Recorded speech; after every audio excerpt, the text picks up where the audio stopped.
분명히 행복해야 될 예수 믿는 우리조차도 왜 행복하다는 말보다 불행하다는 말을 더 많이 하면서 살아갈까요? 신앙의 문제가 우리 희미해질 때 불행은 여지없이 찾아옵니다. 하나님을 멀리하면서부터 불행이 찾아와요.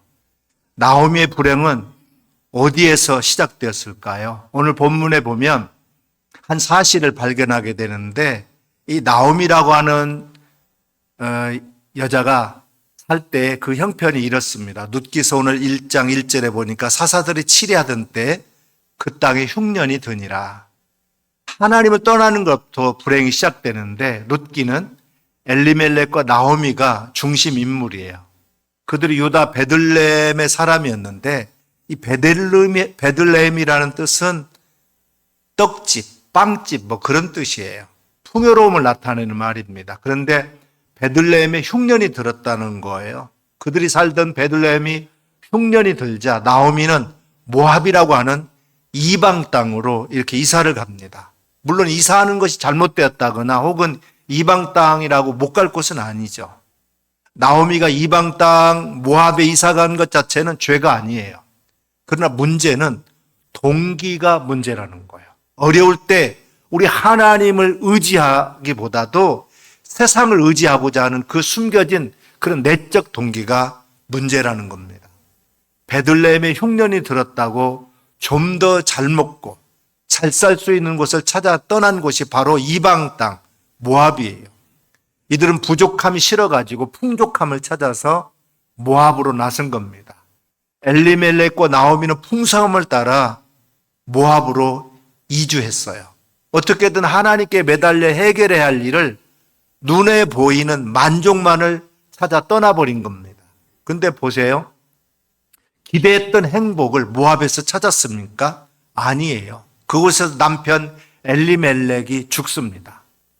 모압에 기대를 걸었고 남편을 의지했는데 아무것도 얻지 못했을 뿐만 아니라 오히려 모든 것을 다 잃어버린 거예요. 인간적으로 의지했던 그 모든 것들이 하루아침에 다 사라진 것입니다.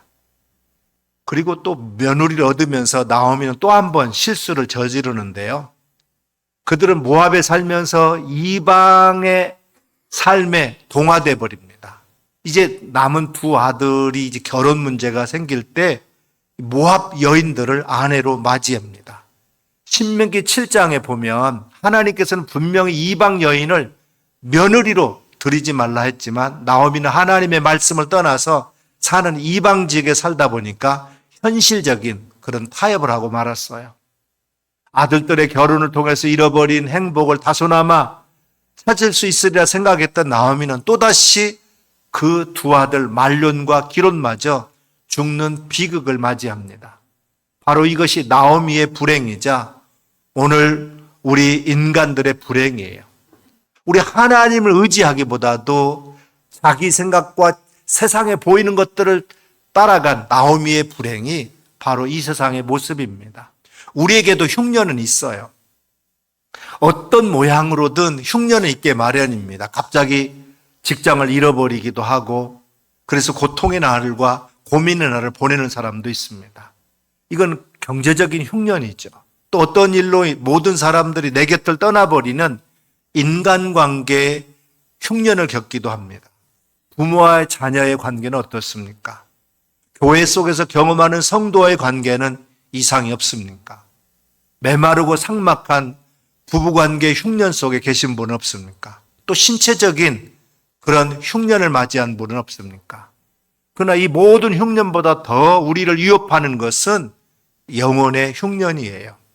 지금 우리의 생활은 어떻습니까? 말씀의 빈곤에 허덕이는 분 안 계십니까? 기도가 메마르고 마음속에 찬송의 샘이 메말라 버린 상태로 살아가고 있지는 않습니까?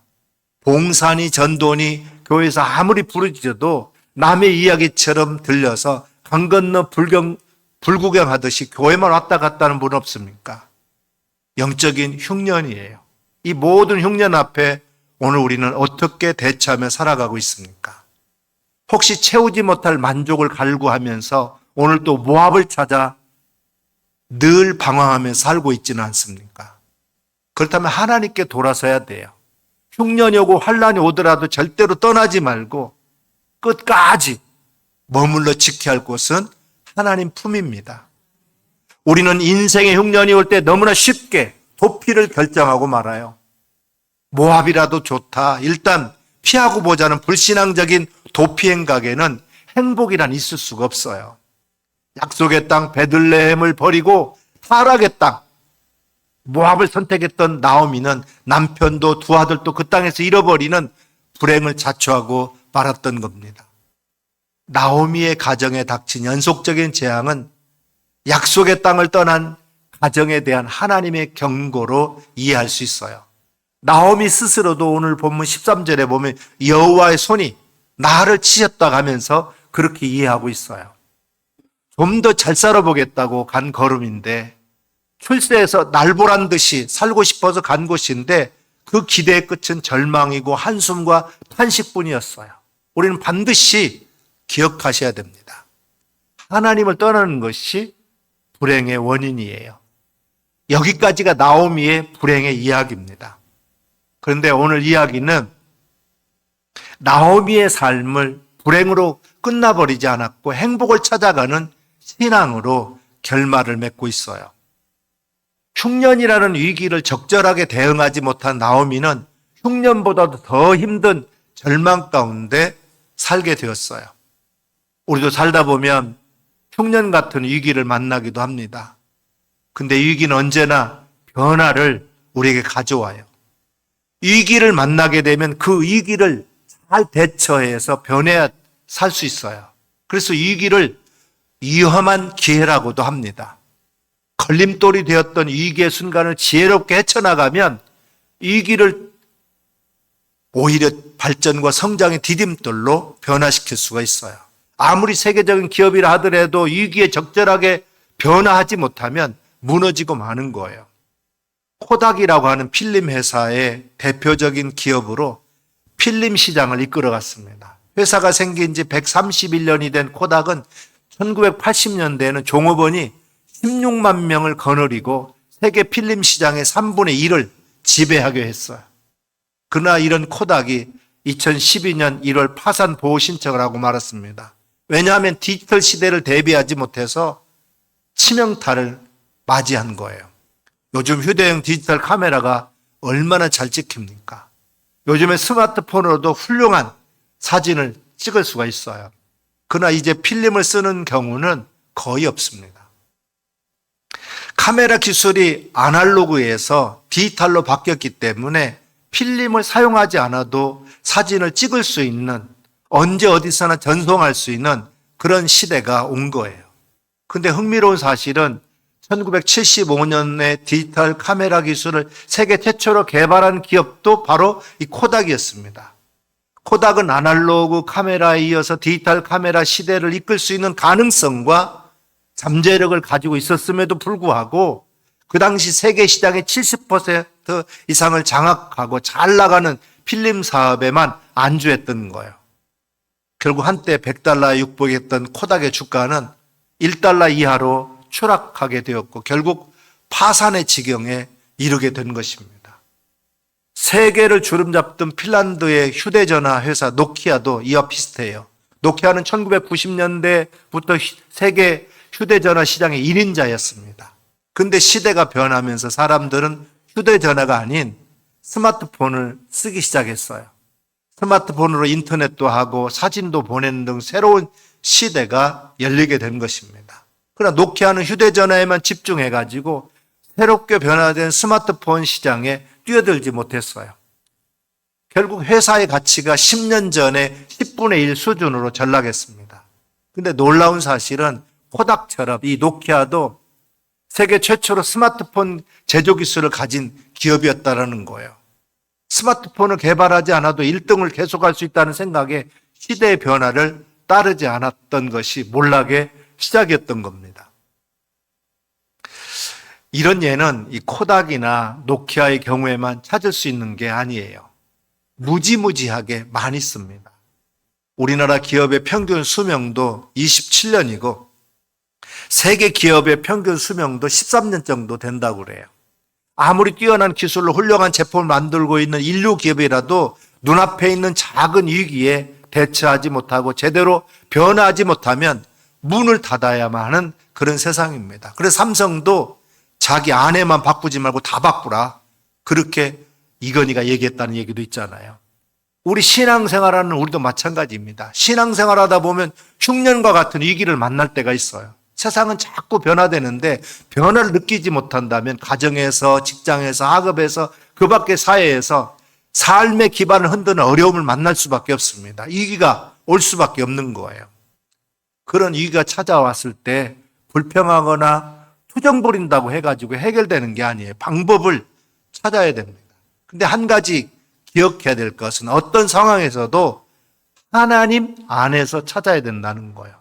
너무나 많은 사람들이 어려움을 당하면, 위기를 만나면 사람의 방법을 먼저 생각합니다. 그러나 우리는 하나님이 기뻐하실 일을 먼저 생각해야 됩니다.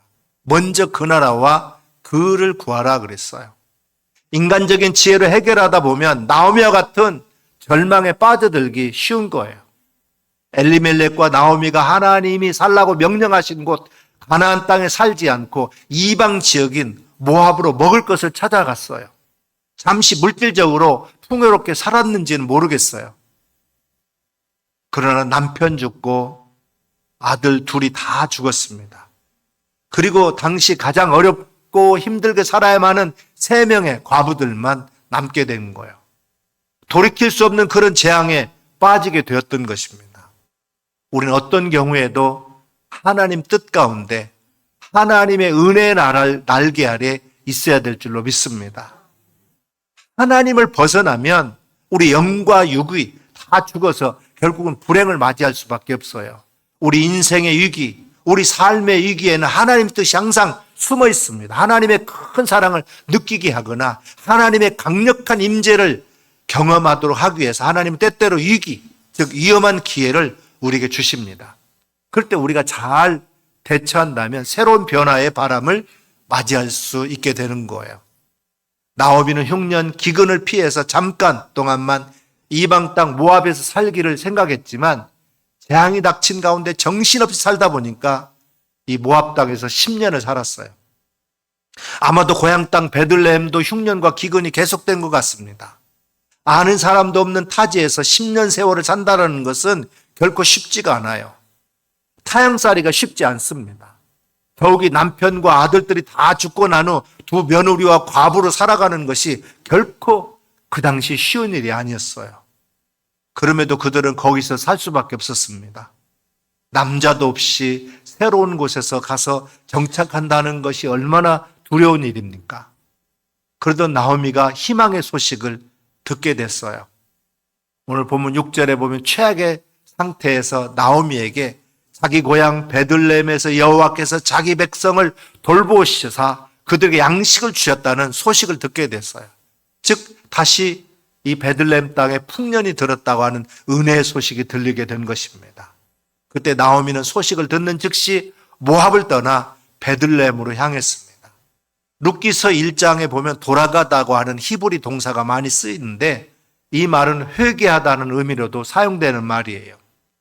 즉 나오미는 자신의 잘못된 선택을 돌이켜 지난 10년간의 삶을 정리하고 다시 하나님 품으로 돌아가길 원했던 거예요. 절망의 상황에서 벗어나서 구원의 은혜 속으로 들어가려고 하는 변화를 꿈꿨습니다. 삶의 새로운 변화를 맞이한 나오미의 두 며느리도 마찬가지였어요. 이 상황에서 어떤 생각이 듭니까? 참 뻔뻔한 여자다. 어떻게 저럴 수가 있냐. 얼굴에 철판을 깔았냐. 이런 생각을 할 수도 있어요. 왜 그렇습니까? 다른 사람들은 흉년 가운데서도 베들레헴을 떠나지 않고 지켰거든요. 근데 도망갔던 여자가 다시 돌아온다고 했을 때 아마 그곳에 많은 사람들이 비난을 쏟아 부었을 거예요. 더군다나 자신의 형편과 처지가 뭡니까? 잘 살겠다고 도망치더니 남편도 죽고 두 아들마저 죽었으니까 깨질 대로 다 깨지고 부서질 대로 다 부서진 모습으로 그곳에 다시 돌아간 거예요. 일반적으로 생각하면 아마 차라리 죽고 싶은 그런 선택이었을 겁니다. 그러나 영적으로 보면 이제야 제정신이 돌아온 거예요. 하나님만 보인 것입니다. 주위 사람들 비난의 문제가 아니에요. 아니, 안 보입니다. 안 들립니다. 이제 오직 그에게는 하나님만 보일 뿐이에요. 어떻습니까? 이게 정상적인 신앙 아닙니까? 하나님께로 돌아오는 것이 인간 최고의 행복입니다. 그리고 여기서 체면의 문제가 아니에요. 이신과 명예가 문제가 아닙니다. 행복이라는 것은 이 모든 것을 극복하는 자만이 누릴 수 있는 최대의 가치인 거예요. 제정신이던 나오미가 처음에는 며느리들을 데리고 가려고 했어요. 그러나 중간에 생각해 보니까 며느리들에게 자기를 떠나 친정으로 돌아가도록 했습니다. 나오미는 두 며느리에게 이제 각기 너희 어머니 집으로 돌아가라 그랬어요. 나오미가 과부였기 때문에 똑같은 그 과부 며느리들의 마음을 이해할 수 있었던 거예요. 나오미는 며느리들에게 9절에 보니까 여호와께 너희를 선대하시기를 원한다 축복합니다. 근데 그 말을 들은 며느리들은 소리 높여 울면서 어머니와 함께 어머니 백성에게로 가겠다고 그래요. 그러자 나오미는 다시 한번 더 너희 고향으로 돌아가라 그렇게 말합니다. 혼자 베들레헴으로 돌아가겠다는 거예요. 무슨 말입니까? 이제는 더 이상 사람과 세상을 의지 않겠다고 하는 신앙의 결단을 보여주는 부분이기도 합니다. 근데 보세요. 며느리들을 떠나보내고 온전히 하나님만 의지하기로 한 순간부터 하나님의 복이 시작합니다. 며느리는 다시 한번 소리 높여서 울었어요. 그리고 결정을 내렸습니다. 결국 오르바는 입을 맞췄고 그랬는데 여기 입을 맞췄다고 하는 것은 작별 인사를 나눴다는 뜻이에요. 룻은 시어머니를 따르기로 했습니다. 나오미는 입을 맞추지 않는 룻에게 다시 한번 돌아가라 권면했습니다. 그러나 룻은 확고했어요. 16절 17절에 보니까 내게 어머니를 떠나 어머니를 따르지 말고 돌아가라 강권하지 마옵소서. 어머니께서 가시는 곳에 나도 가고 어머니께서 머무시는 곳에 나도 머물겠나이다. 어머니의 백성이 나의 백성이 되고 어머니 하나님이 나의 하나님이 되시리니 어머니께서 죽으시는 곳에 나도 죽어 거기 묻힐 것이라. 나오미가 대단한 부자나 엄청난 능력을 소유해서가 아닙니다. 룻은 오직 하나님만 바라보고 그런 결정을 내린 거예요. 하나님이 시어머니 나오미의 삶의 역사심을 보고 그걸 새로운 삶의 지표로 삼았던 겁니다. 오르바는 자신의 민족에게로 돌아갔어요. 오르바는 이방 가운데 결국 그 이름마저 사라집니다. 그러나 룻은 하나님과 함께하는 새로운 삶의 변화를 꿈꾸면서 시어머니 나오미를 붙잡고 따라가게 됩니다. 룻은 믿음으로 메시아의 조상이 되는 영광을 얻었어요. 오르바는 익숙한 곳으로 갔지만 룻은 변화를 선택했어요. 그 변화의 선택은 홀로 사는 여인의 새로운 도전이기도 합니다. 이 모든 것을 포기하기로 한 나오미에게 하나님은 그 중에 한 사람을 룻을 남겨두셨습니다. 이것이 하나님께서 복 주시는 방법이기도 해요. 하나님의 복은 때로는 내가 포기한 그것을 다시 주시는 것으로 시작하는 걸 알 수 있습니다. 내가 포기하지 않아서 얻지 못하는 것이 얼마나 많은지 생각해 봐야 됩니다. 오늘 나오미가 세상적인 모든 것과 부끄러움까지도 포기하고 하나님만 의지하기로 결단할 때 그녀에게 주신 복이 엄청났던 거예요. 며느리를 통해서 경제적인 문제를 해결해 주셨습니다. 룻을 통해서 메시아가 탄생하리라고 한 상상도 못했던 엄청난 복이 그 가문에 임했어요. 하나님의 복 주시기로 작정하기만 하면 이런 어마어마한 일들이 일어나게 됩니다. 대부분의 사람들은 변화의 필요성과 중요성을 잘 알아요. 이처럼 살면 안 된다는 것도 압니다. 이처럼 신앙생활하면 안 된다는 것도 잘 알고 있어요. 그래서 말을 합니다. 변화해야 된다. 변해야 된다. 변화가 없으면 발전이 없다. 변화만이 살 길이다. 그러나 이렇게 말들은 하지만 사람들은 변화보다는 안정을 선호합니다. 원래 익숙한 삶을 선택해요. 습관에 따라 살아갑니다. 본래 살았던 구습을 따라서 살아가려고 하는 경향이 아주 강해요. 교회에서 어떤 사람들이 변화를 가장 싫어합니까? 솔직히 많은 목사님들이 변화를 싫어해요. 교회 다닌 지 오래된 분들, 직분이 있는 분들이 변화를 싫어합니다. 달라지는 거 별로 좋아하지 않아요. 그래도 우리는 변화해야 됩니다. 변화를 꿈꿔야 됩니다. 하나님이 이끄시는 새로운 삶으로 도전해야 됩니다. 항상 위기의식을 갖고 지속적으로 혁신을 추구해야 돼요. 핵심이라 여겼던 것이라도 과감하게 포기할 수 있을 만큼 창조적으로 대응할 줄 알아야 됩니다. 우리 모두 다 변화돼야 됩니다. 교회도 변화돼야 돼요. 있던 곳에서, 머물던 곳에서, 편한 곳에서 이제 나와야 됩니다. 사람이든 짐승이든 기업이든 국가든 안락한 생활에 머물고 취해서 변화를 거부하면 결국은 파국을 면할 수가 없는 거예요. 우리가 먼저 모두 변해야 됩니다. 전심으로 예배하고 있는가? 온 마음을 다해서 일하고 있는가? 자신을 살펴봐야 됩니다. 이제 우리는 하나님의 일을 더 많이 하는 삶을 살아야 돼요. 우리 교회도 그동안 잠시 멈추었던 전도와 선교 사역도 더 확대하고 더 많은 분들과 더 많은 비전을 우리가 품어야 됩니다.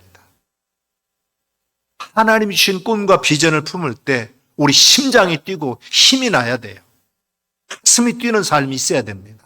그런데 이 모든 것이 저 혼자 생각으로 돼서는 안 된다는 거예요. 함께 비전과 목표를 공유해야 됩니다. 함께 발걸음을 옮겨갈 동행자인 동역자가 필요합니다.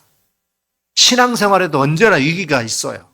그런데 우리가 기억해야 될 것은 그 위기를 허락하신 것이 하나님이시고 그걸 통해서 새로운 변화를 이끄시는 라는 사실을 우리가 알아야 됩니다. 이번 여름에는 코로나로 인해서 교회를 떠난 사람들, 그리고 세상에서 방황하는 수많은 사람이 다시 교회로 돌아오도록 해야 됩니다. 풍년의 소식을, 기쁨의 소식을, 행복의 소식을 전해서 많은 사람, 많은 나오미들이 돌아오게 해야 됩니다. 제가 잘 아는 한 분이 이런 탄식하는 소리를 들었어요. 세상적으로 말하면 자기 자녀들이 다 잘 됐다는 거예요. 사람들이 자녀들을 잘 키웠다고 한다는 거예요. 근데 이 아들들이 교회를 다니지 않는다고 합니다. 자녀들이 그동안 나도 고생해가지고 이 자리까지 왔으니까 나 살고 싶은 대로 제발 좀 놓아달라고 한다는 거예요. 지금 이 자리까지 온 것이 자기 노력으로만 된 것으로 안다는 것입니다. 물론 고생한 거 안다는 거예요. 그래서 뭐라고 말을 못 하겠다는 겁니다. 근데 여러분, 우리 인생이 내 마음대로 된 겁니까? 자녀들 눈치 보면서 우리가 이야기해야 됩니까?